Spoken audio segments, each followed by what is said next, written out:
Young and the Restless. Kane's scheme frames Victor, igniting chaos in France? Hello, everyone. Welcome back to my channel. I hope everyone is having a nice day before we begin the video. Please subscribe and give the video a thumbs up. Young and the Restless sees Victor Newman, Eric Braeden, and all of Genoa City's power players at Kane Ashby's, Billy Flynn, chateau in France with no connection to the rest of the world. And clearly, there is something very shady afoot. We're going to talk about how Victor underestimating Kane could really cost him. Is Victor going to wind up framed for murder and trapped in France while chaos unleashes at his companies back in his hometown? The dodgy vibe of Kane's chateau party, a Young and the Restless plot analysis. Alright, so if you think about it, the whole vibe of this event that Kane is throwing is super dodgy. He lured every important business person in Genoa City to his chateau in Nice, where there just happens to be no cell service, which they keep talking about. So, obviously, it's going to be important to the plot. Kane could have thrown this party in America, in London, anywhere. But he chose this remote location, and I feel like it's because he's up to something and needs everybody isolated. So, while Victor, Jack Abbott, Peter Bergman, Billy Abbott, Jason Thompson, and the others are in France, out of touch with home, what is going on in Genoa City? Well, could be dastardly things, company takeover kind of things. Plus, we know from Joshua Morrow that there is a murder mystery coming. So, someone ends up dead, or we at least think they're dead. Kane's clutches, devious plots, and potential victims in Young and the Restless. So, with everybody in Kane's clutches, we've been thinking about some fun and devious things that could go down at this party and behind everybody's back in town. So, is Kane going to torment Victor and some of his other guests? The first thing we've got to talk about it obviously Victor and Chancellor Industries, because Kane made this offer to Victor to trade him Dumas assets for controlling interest in Chancellor Industries, and those assets are worth a lot more than that company. But Victor wouldn't even consider it. And Nikki Newman, Melody Thomas Scott, tells Victor she doesn't want to give up the company. She doesn't think Kay would want it. And Nick Newman, Joshua Morrow, agrees. So the Newmans aren't budging. However, I think Kane is clever enough that he has got at least one and maybe more contingency plans in place that he can activate in the very likely case that Victor was going to tell him no about Chancellor. And in fact, I think other than Kane looking at Lily Winters, Crystal Khalil, that his primary target at this whole party is Victor, and the Newmans. And I think Kane only invited the others just as a distraction. So maybe Kane was hoping Victor wouldn't realize he is the main target or the primary target. Framing Victor, a murder mystery twist in Young and the Restless? So I'm thinking Kane might want Victor sidelined so he's got time to do some sort of tricky takeover move with Chancellor. And with this murder mystery confirmed, maybe Kane will frame Victor so he's arrested in France and can't even get back home. That would be a really cool plot twist, especially if Kane is framing Victor for killing him or trying to. So, more on that in a second. The no cell phone thing also seems very unnatural, like maybe Kane contrived it so nobody can get a cell signal and check in on things happening back in Genoa City. So he's got them there basically sequestered and quarantined. You can get a military-grade cell phone jammer installed for less than like 10 grand, which is pocket change to Kane. Chance's invitation, detective work or part of Kane's scheme. So things take a turn when he reveals to Chancellor, Connor Floyd, that he invited him to the chateau because he's a detective, not because he's a chancellor. Because Kane says he thinks someone is going to try and kill him by the end of the week. And of course, there's probably much more to this. Maybe Chance is there as part of Kane's plan to take over Chancellor, and this is a distraction. Years ago, Kane's dad, Colin, if I'm recalling my history correctly, he faked some additional pages to Catherine Chancellor's, Jean Cooper, will. Amanda Sinclair, Miss Hale Morgan, was supposedly Chance's lawyer for the case. But it turned out she wasn't. The new pages named Kane as the heir, and he took all of Devon Hamilton's, Brighton James, money. It eventually went back to him, and I think Colin was the one who had cooked it up. So maybe Kane and Amanda want Chance to sign something that could help undo Victor's ownership of Chancellor. Chance's fate, heroic sacrifice or murder victim. And I'm also wondering, even though Kane said that someone's trying to kill him, maybe while Chance is looking into this, he winds up as the murder mystery victim because Connor Floyd is already at work over at Days of Our Lives. If you watched that or have in the past, he is taking Billy Flynn's place as Chad DiMera. And of course, Billy Flynn is playing Kane. So it's kind of interesting. There's a little flip-flop going on. Connor Floyd has already started filming over at Days. So, he has wrapped his run as Chance on YNR. So, maybe he's leaving in a body bag. Maybe he takes a bullet for Kane if someone really is trying to kill the guy, or if Kane has set up some sort of fake thing, and the shot's supposed to miss, but then Chance dives in front of it, which he's done before, you know. So Chance may die a hero saving Kane, or maybe Chance is poison, but it was meant for someone else. Romantic entanglements and potential hookups in France. No matter who dies, or is the victim of murder or attempted murder, Victor could be accused of the crime. So, in addition to that, another wild thing that may happen during this party in France, I'm thinking involves Kyle Abbott, Michael Mueller, and Audra Charles, Zuleika Silver. So, we do know Kyle's tempted, and he gets closer to Audra. And I think Kyle might actually get very close to doing the deed with Audra, because we know some old feelings of hers bubble up as well, according to Official Young and the Restless spoilers. But then, Kyle stops and feels horribly guilty for even getting that close to cheating. Audra may feel the same way because she really does care about Nate Hastings, Sean Dominic. A Young and the Restless. Claire crosses the line? Meanwhile, back in Genoa City, Claire Grace Newman, Haley Aaron, might be the one to cross the line with someone else because Holden Novak, Nathan Owens, comes to Claire's rescue somehow, and she is very grateful. Then they wind up drinking together. Confirmed spoilers. So, I'm wondering if Claire's dad Cole takes a downer and Holden is comforting Claire. Alcohol is involved. Claire's a lightweight. Maybe she overindulges, gets tipsy, wakes up in bed with Holden. I mean, she'd be horrified and terrified of losing Kyle. But it would be a big twist if it was Claire who cheated rather than Kyle. I'm also wondering if Phyllis Summers, Michelle Stafford, and Kane hook up in France. They are both easy on the eyes, and there's going to be some attraction there, and Phyllis is determined to get Kane alone and pitch her ideas to him and herself to him. We know Kane really wants to reunite with Lily. But she told Kane he's delusional and she will never get back with him. Lily is making some sort of bold move with Damian Kane, Jermaine Rivers. So they might be getting frisky. And if that happens, Kane may get with Phyllis if for no other reason than hoping to make Lily jealous. And showrunner Josh Griffith said Phyllis gets a steamy new love soon and professional success. Kane could be what delivers both of those because Red may vow to help Kane rise to power with her at his side. So we'll see. Sharon and Nick, rekindling the flame amidst chaos?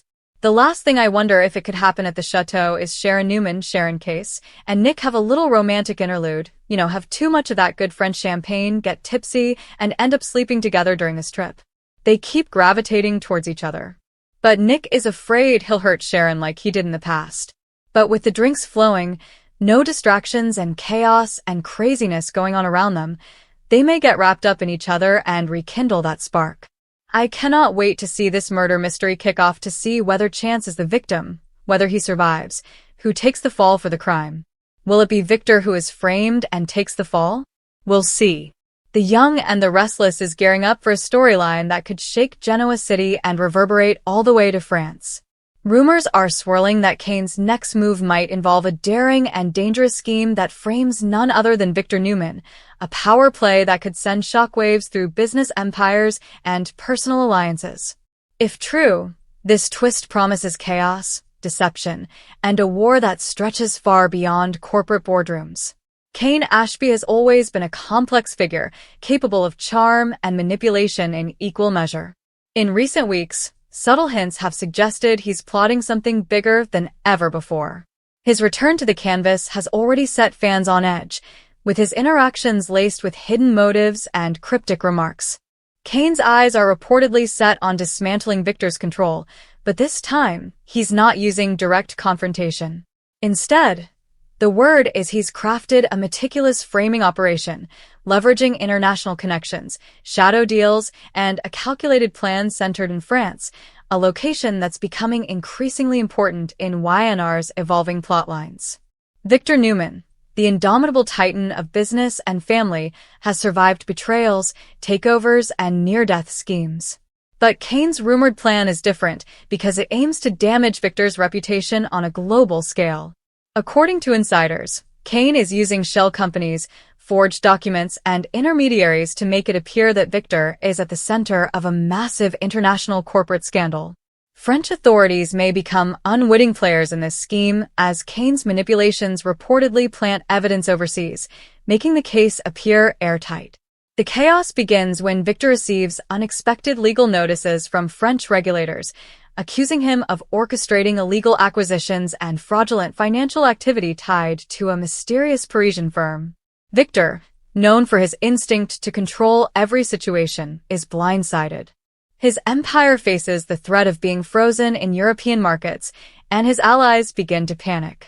Family members like Nick, Victoria, and Adam react differently to the unfolding scandal. Victoria, ever the strategist, tries to get ahead of the storm, calling in lawyers and PR experts. Nick worries about the personal toll on their family name, while Adam, ever the wild card, sees opportunity in the chaos. Kane, meanwhile, watches from the shadows as his carefully placed dominoes begin to fall. In France, authorities dig deeper, following the money trail Kane laid out, unaware that the real culprit is sitting comfortably in Genoa City. The framing scheme reportedly involves Kane forging Victor's digital signature on critical documents, rerouting funds through dummy corporations, and staging meetings with impersonators to make it appear as though Victor orchestrated everything himself. It's a sophisticated trap designed to make Victor look both guilty and sloppy, a combination that could ruin his reputation. Chaos ignites as Newman Enterprises faces media scrutiny, board pressure, and international backlash. Business rivals seize the chance to attack, stock prices fluctuate wildly, and allies begin questioning their loyalty. Victor, furious and determined to uncover the truth, launches his own investigation. He taps his network of private investigators, security experts, and legal teams to trace the origins of the setup. The trail leads him toward unexpected places. Some whispers point to Kane's involvement, but others muddy the waters by implicating various players in France's corporate underworld. Kane's motivations are reportedly layered. Some speculate he's seeking revenge for past slights, while others believe he's after power and wealth. By framing Victor, Kane could destabilize Newman Enterprises, opening doors for new deals and alliances that would elevate his own influence. There's also speculation that Kane may have secret partners, possibly individuals with ties to Victor's past European business ventures. As the storyline unfolds, the French connection becomes increasingly significant. Viewers might see Victor travel overseas to confront the accusations head-on, setting the stage for a high-stakes international showdown. Imagine Victor storming into Parisian boardrooms, demanding answers while Kane maneuvers back home to keep his tracks covered. The emotional fallout could be equally explosive. Nikki struggles with the public humiliation of seeing her husband's name dragged through international headlines. Victoria clashes with Victor over strategy, worried that his aggressive approach could make matters worse. Adam plays both sides, gathering intel while advancing his own position within the family. Meanwhile, Kane's cool exterior starts to crack as unexpected variables threaten his plan. Perhaps a whistleblower in France begins to question inconsistencies, or maybe someone from Kane's inner circle develops cold feet. As with all great YNR storylines, secrets have a way of surfacing at the worst possible time. Fans are buzzing about how this could culminate. Will Kane's scheme succeed, or will Victor unleash his legendary fury to destroy his enemy? The potential for a dramatic courtroom battle in France is high, with Victor possibly facing legal charges before proving his innocence. This kind of international intrigue is rare for the show, making it a standout arc. Kane's actions could also ripple through other storylines. Business alliances could shift, romantic entanglements could form under pressure, and long-standing feuds might reignite. Some speculate this might even bring unexpected characters back to the canvas, such as legal experts or old business rivals who have a history with Victor in Europe. Victor's reputation has always been his greatest asset, and watching it publicly attacked could bring out his most ruthless side. Cain may have underestimated the lengths Victor will go to clear his name. Once Victor identifies his enemy, Cain could find himself facing retribution that spans France is more than just a legal trap.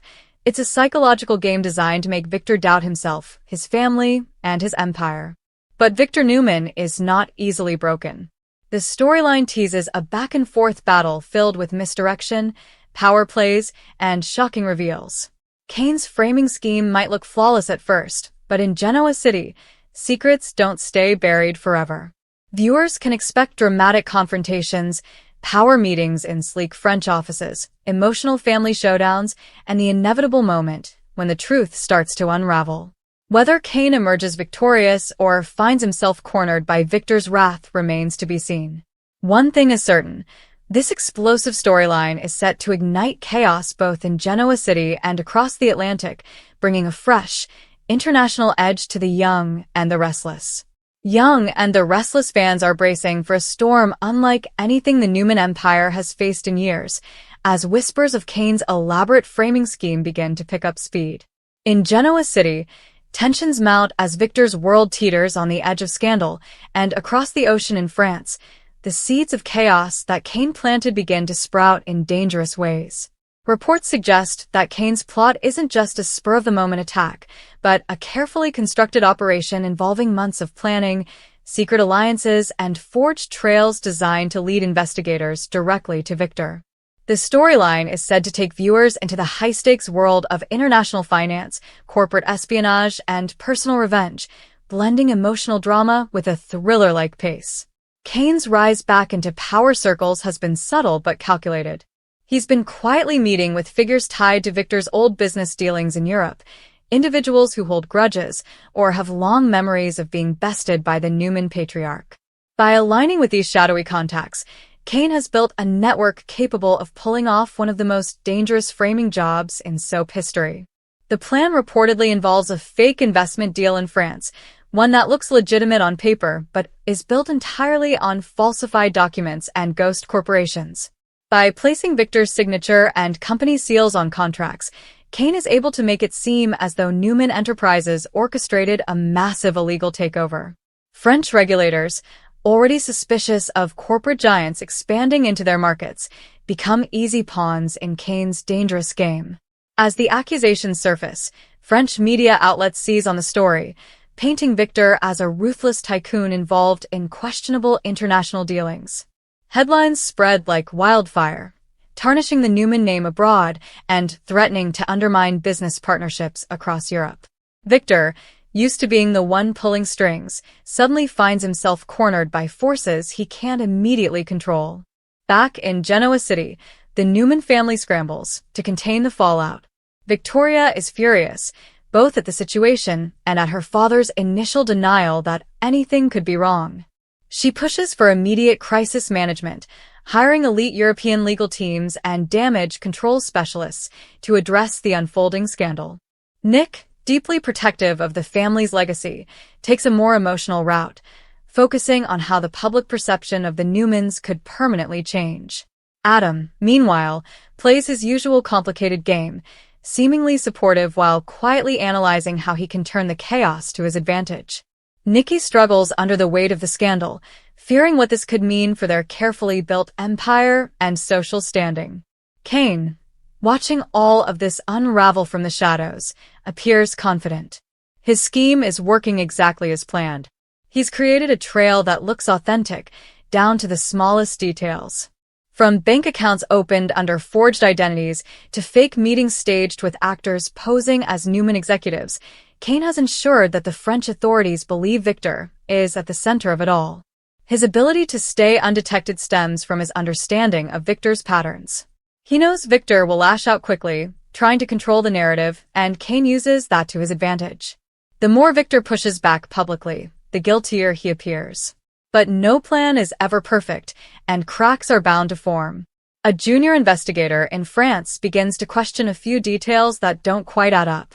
A signature date is off by a few days, and a witness gives inconsistent testimony. It's a small thread, but one that could unravel the entire scheme if pulled hard enough. Meanwhile, Victor starts to sense that someone close to home may be orchestrating the betrayal. He's not a man who sits back while his empire is under attack.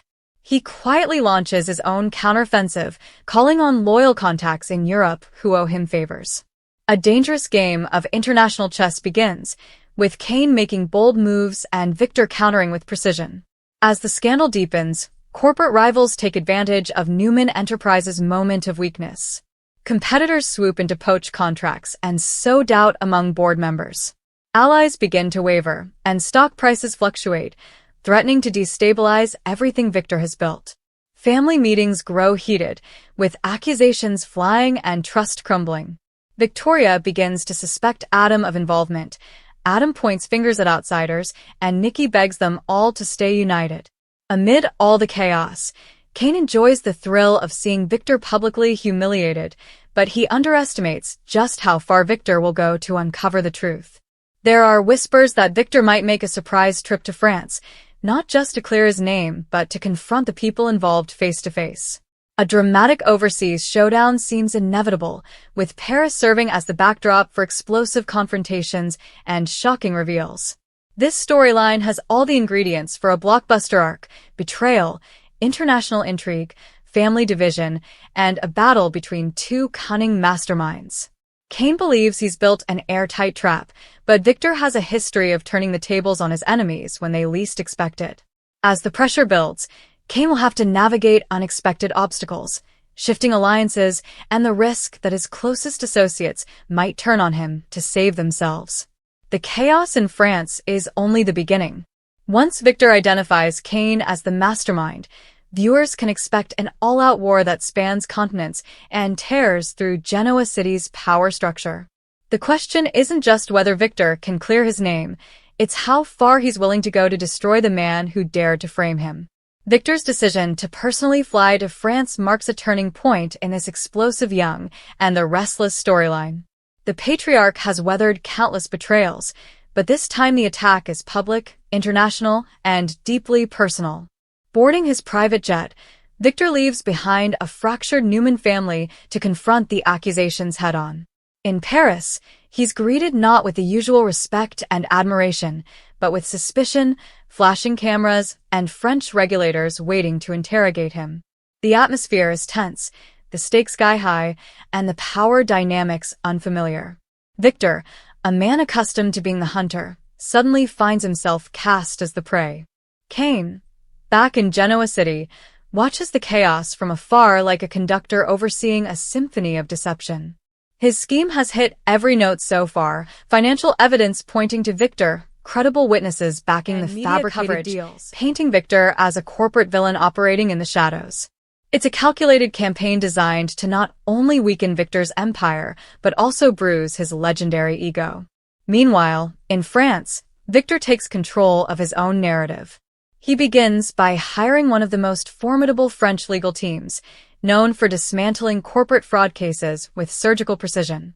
He also contacts old allies from past European ventures, powerful figures who still owe him favors. Slowly, he starts piecing together inconsistencies in the accusations. A bank transfer date doesn't match the timeline of his supposed involvement. A witness claiming to have met him at a Paris hotel describes details that don't align with reality. The more Victor digs, the more he uncovers faint traces of manipulation. Back in Genoa City, Victoria continues to manage Newman Enterprises in crisis mode. She juggles panicked board members, opportunistic competitors, and uneasy family dynamics. Nick tries to keep the media at bay, Adam offers his help with suspicious eagerness, and Nikki struggles emotionally as the family's name is dragged through the mud. Kane, emboldened by his temporary success, begins expanding his plans. Insiders suggest he's already setting up the next phase, leaking additional evidence to French investigators to deepen Victor's legal troubles before the truth can surface. But Kane's overconfidence becomes his greatest weakness. One of his accomplices in France, a mid-level financial consultant who helped forge some of the key documents, starts to panic. They didn't sign up for a full-blown international scandal, and the pressure from French authorities begins to scare them.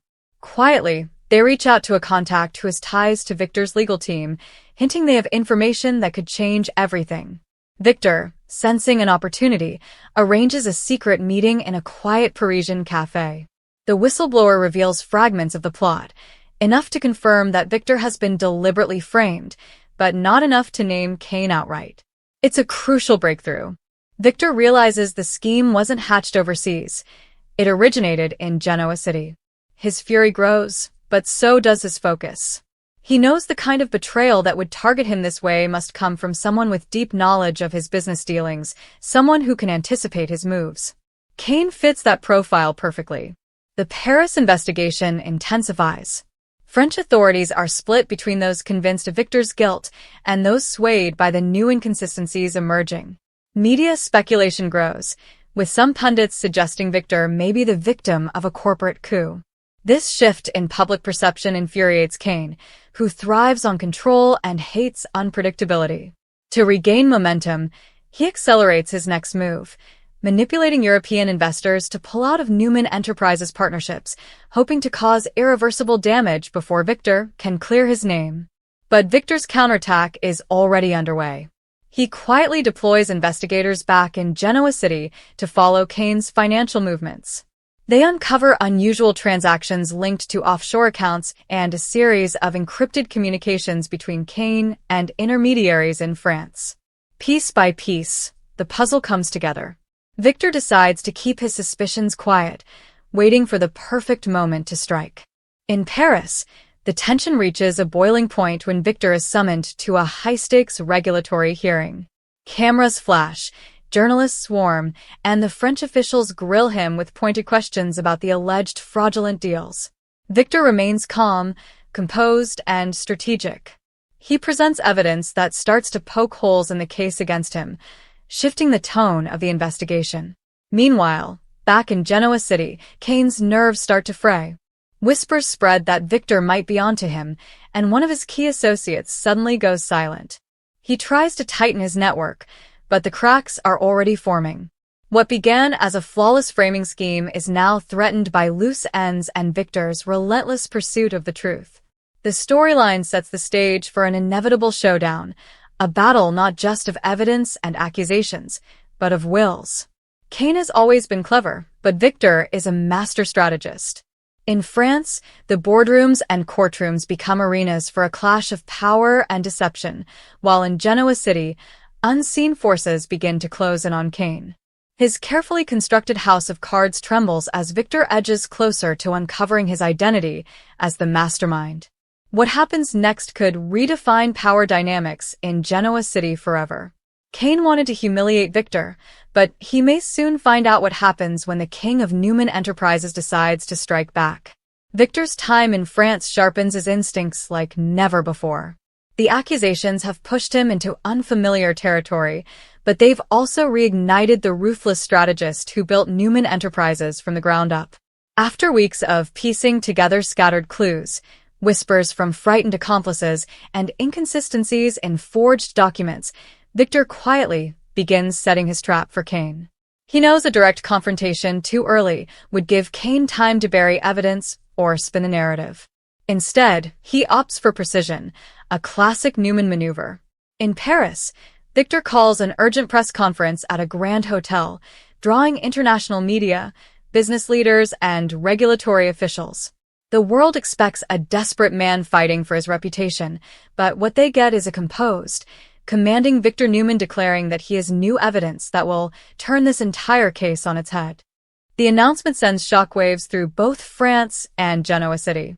Kane, watching from his office, initially laughs it off, convinced Victor has nothing concrete.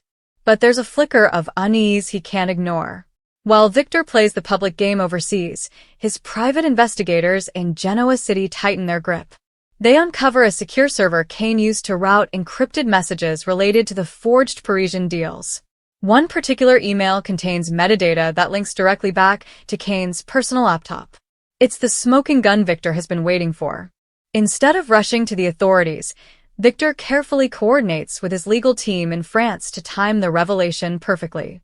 He wants Kane exposed in the most public, humiliating way possible. Back in Genoa City, Victoria senses her father's confidence returning. Though still wary of the damage done, She recognizes that Victor is preparing for something big. Nick focuses on rebuilding public trust. Adam watches with calculating interest, and Nikki clings to hope that the nightmare is nearing its end. Kane, meanwhile, grows paranoid. He notices people around him acting differently. A French associate suddenly cuts communication. A financial trail he thought he erased resurfaces, and whispers that Victor is closing and start echoing through Genoa City's business circles. Victor's return to Genoa City is dramatic. He lands quietly, avoiding the press, and goes straight to Newman Towers. There, behind closed doors, he meets with his inner circle and outlines his plan to dismantle Kane's scheme piece by piece. He's not interested in simply proving his innocence anymore. He wants total retribution. His investigators have compiled a timeline showing how Kane forged signatures, routed funds, and planted false witnesses. They've even traced payments to the accomplices in France. Every move Kane made is now documented and ready to be revealed. Kane senses the walls closing in. He scrambles to cover his tracks, deleting files, contacting allies, and even considering fleeing before Victor strikes. But it's too late. Victor has already involved French regulators and Interpol, sharing evidence discreetly.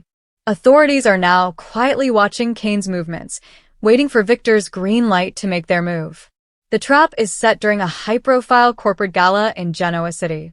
Hosted at the Grand Phoenix, the event brings together business elites, media outlets, and the Newman family, all under one glittering roof.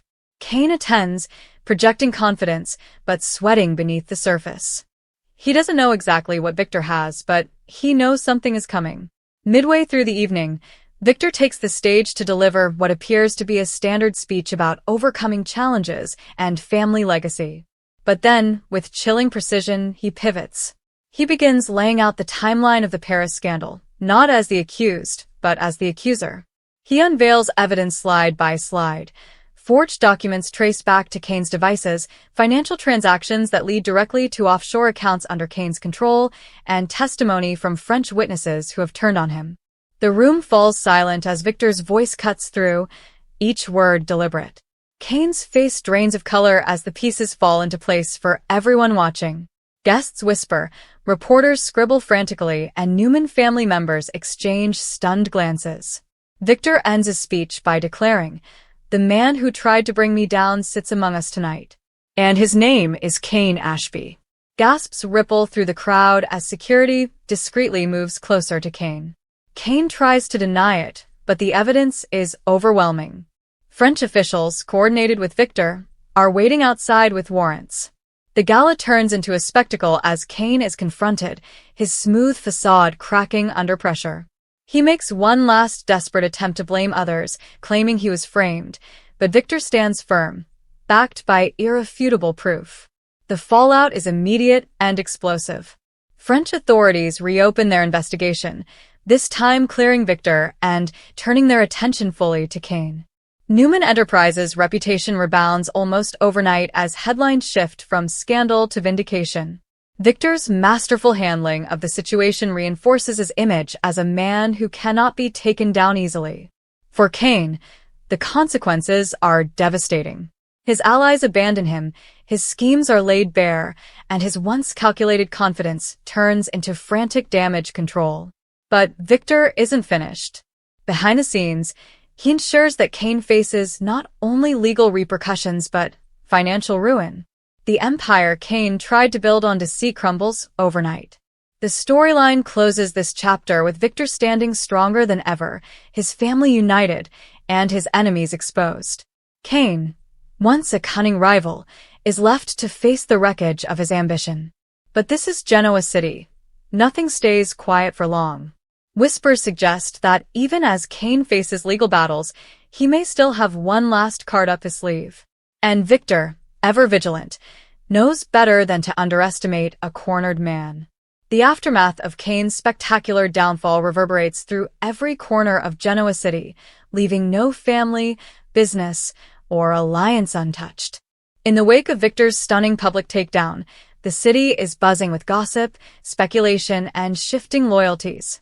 The Grand Phoenix Gala, once intended to celebrate Newman Enterprises' resilience, has instead become the setting for one of the most unforgettable confrontations in recent Y&R history, a night that will be talked about for years to come. French authorities waste no time. Within hours of the gala's dramatic reveal, Cain is taken into custody and placed under tight legal scrutiny. Extradition proceedings are swift, as the forged documents, offshore transactions, and witness testimonies presented by Victor provide more than enough grounds for French prosecutors to pursue charges. Cain is flown to Paris, no longer the cunning puppet master pulling strings behind the scenes, but a man in handcuffs facing an international investigation. Back in Genoa City, Victor savors his victory with characteristic restraint. He's not one to gloat publicly, but those close to him know how deeply this betrayal cut. The attack was not just on his business, but on his legacy, his identity, and his reputation. By exposing Cain in such a calculated and public way, Victor has not only cleared his name but reasserted his dominance as the undisputed titan of Newman Enterprises. Victoria finds herself stepping into a larger leadership role as the dust settles. She manages emergency board meetings, reassuring investors and partners that Newman Enterprises remains strong and secure. Her confidence is bolstered by her father's unwavering support, and the bond between them strengthens after weeks of tension.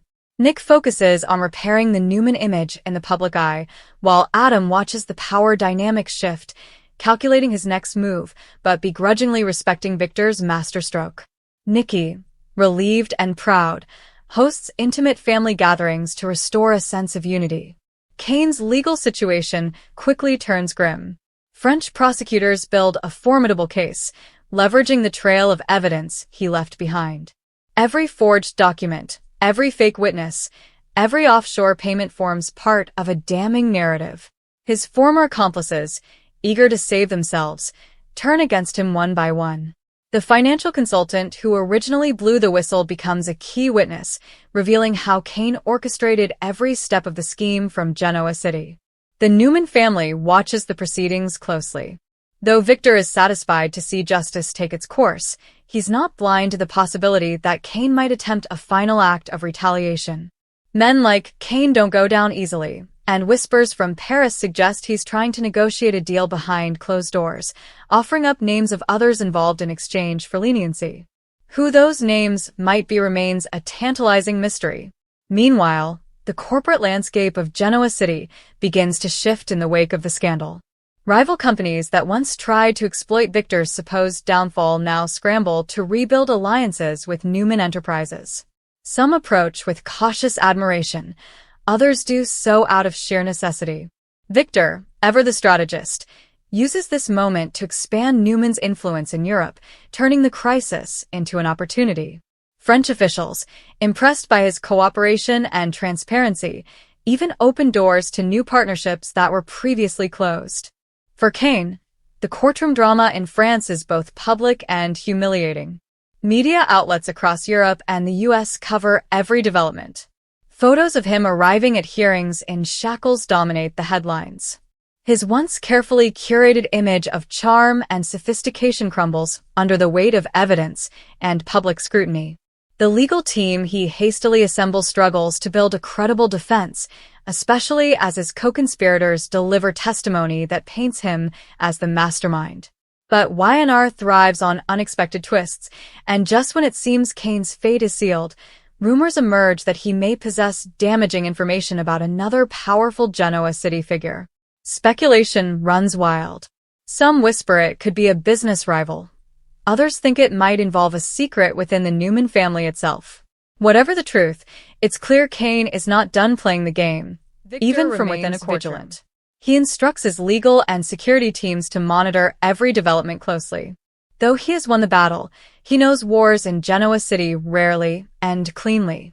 He also contemplates the personal side of the betrayal. Cain wasn't just a random adversary.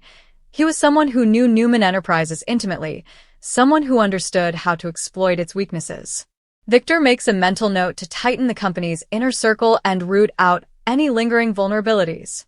As the legal proceedings intensify, emotional undercurrents flow through the Newman family. Nikki reflects on how close they came to losing everything. Victoria, emboldened by her father's trust, begins making bold moves to solidify Newman's future. Nick steps up as the moral compass, ensuring the company remains grounded amid the power plays. Adam, however, becomes increasingly restless, sensing that the balance of power has shifted in ways that could either sideline him or give him a new opening to exploit. In France, Cain faces the possibility of a long prison sentence, financial ruin, and permanent exile from the Genoa city power scene. Yet his defiant smirk during courtroom appearances hints that he might not be fully beaten. There's talk of hidden funds, unexposed allies, and a sealed envelope held by his legal team, contents unknown. The mystery keeps everyone on edge, especially Victor, who understands better than anyone that unfinished business has a way of resurfacing at the worst possible times. The storyline closes this chapter on a high note for Victor and Newman Enterprises. The family emerges stronger, their enemies exposed, their reputation restored. Cain's empire of deception collapses under the weight of its own ambition. But in the world of the young and the restless, victory is never absolute, and power shifts are rarely permanent. As whispers of new alliances and hidden secrets grow louder, the stage is set for future battles that could once again shake Genoa City to its core. The envelope sitting in Cain's lawyer's possession quickly becomes the most talked-about mystery in both Genoa City and Paris. Though Cain is now behind bars awaiting trial, whispers spread that the contents of that sealed document could contain information powerful enough to shake the Newman family yet again. In a case already filled with betrayal, forged evidence, and international intrigue, this development threatens to keep the chaos alive long after Cain's framing scheme has been exposed. Inside his Paris cell, Cain maintains a calm exterior, but beneath the surface, he's plotting. He knows his legal position is precarious, but he also understands that information is currency. The envelope represents his last leverage, and he's determined to use it wisely. His lawyer quietly leaks hints to the press that the document contains names and secrets connected to major Genoa City power players. French prosecutors take notice, wondering if Cain plans to turn state's evidence to reduce his sentence. Back in Genoa City, Victor is fully aware of the whispers. He's already won the public battle, but the idea that Cain could still strike from behind bars irritates him deeply. Victor begins quietly pulling strings through his European contacts to ensure nothing Cain releases can catch him off guard. Victoria convenes a series of private strategy meetings. Nick stays close to the media narrative to keep public perception positive, and Adam, ever the opportunist, starts digging for information on what might be inside the envelope. His interest isn't entirely altruistic. If Cain holds a secret that could destabilize Victor, Adam wants to know it first. Meanwhile, the French legal case moves forward at a relentless pace. Evidence against Cain continues to mount, and his former associates testify in shocking detail about the scope of his scheme. One reveals how Cain meticulously studied Victor's business moves for months. Another describes the network of intermediaries he used to hide his tracks. The French court is fascinated by the transatlantic nature of the crime, and the press covers every moment, dubbing it Le Piège Newman, the Newman trap. Cain's demeanor in court remains eerily confident. At one hearing, when reporters shout questions about the envelope, he simply smiles and says, "Some truths are worth waiting for." The cryptic remark fuels speculation in Genoa City. Some believe the envelope contains damaging information about Newman Enterprises' past European deals. Others think it could involve personal scandals Cain uncovered while plotting his scheme. Whatever it is, the tension rises with each passing day. Victor's patience wears thin. He dispatches trusted investigators to track down Cain's legal contacts, determined to learn what leverage his enemy is holding. At the same time, Victoria increases corporate security, preparing for the possibility that Cain might try to release information in a way that could harm Newman's reputation. Nikki urges caution, worried that Victor's aggressive tactics could inadvertently give Cain the spotlight he craves. In Paris, Cain's lawyer meets quietly with prosecutors, hinting at a potential plea deal. If Cain turns over the contents of the envelope and provides testimony about other parties involved, he could receive a lighter sentence. Prosecutors deliberate carefully. They know Cain is manipulative, but they also sense the envelope could contain valuable information. The storyline intensifies when a leak occurs. A single line from the envelope makes its way to a French journalist, a reference to an undisclosed European transaction involving a familiar Newman ally. Though vague, the leak is enough to send shockwaves through Genoa City's business community. Board members begin to worry about what else might come out. Rivals sense an opening, and Victor feels the irritation of a threat he thought he'd neutralized. Kane revels in the renewed attention. From his cell, he gives a carefully worded interview through his lawyer, implying that the Newman family's public image hides decades of carefully buried secrets. He refuses to elaborate but promises that the truth has a way of surfacing. The remark spreads like wildfire online, reigniting public fascination with the scandal. Victor responds in true Newman fashion by tightening his grip. He warns his family to stay united and begins moving behind the scenes to secure any old business records that could be twisted or weaponized by Kane. Victoria stands by him. Nick focuses on damage control, and Adam continues his quiet digging, intrigued by the possibility that Kane's secrets could give him unexpected leverage. As the trial date approaches, French prosecutors must decide whether to accept Kane's offer or press forward with their airtight case. The envelope looms over every discussion, an unpredictable wild card that could either fade into irrelevance or explode into a fresh storm. Genoa City watches from afar, aware that Kane, even in defeat, might still have one last move left to play. Victor knows it too. He's dealt with enemies who underestimated him, and he's dealt with enemies who tried to outlast him. Kane may think the envelope gives him power, but Victor is already planning how to neutralize whatever secret lies inside. The war isn't over. It's evolved. And in true Young and the Restless fashion, one mystery threatens to open the door to an entirely new chapter of betrayal, legacy, and power.